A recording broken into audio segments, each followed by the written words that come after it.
Today, I am giving a resin bath to the 4 most recent mandalas that I have. So I always have a tough time to figuring out how much to do without wasting. So I've got 4, 2 big ones, 2 small ones here.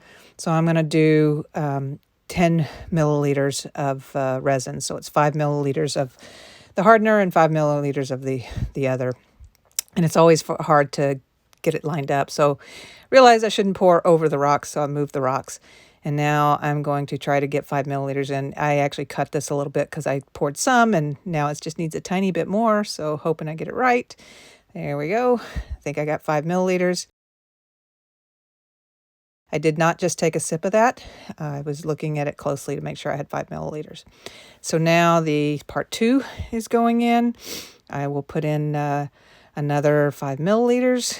This time because there was some already in there, it was easier to read the cup on this thing.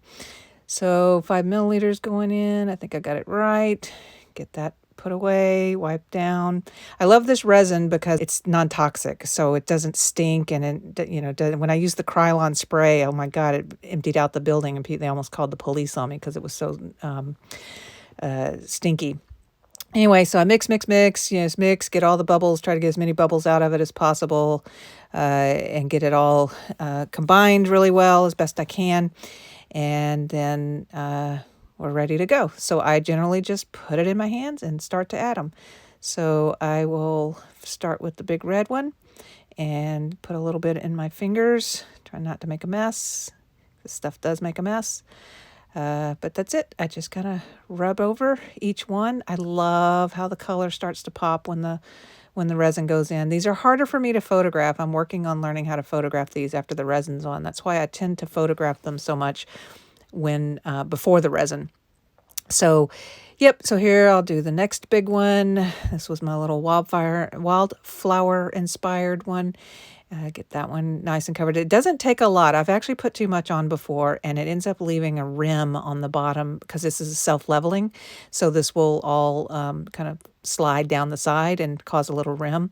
And I may try to get some stands to put them on so that it'll drip straight down, but for now, this works fine.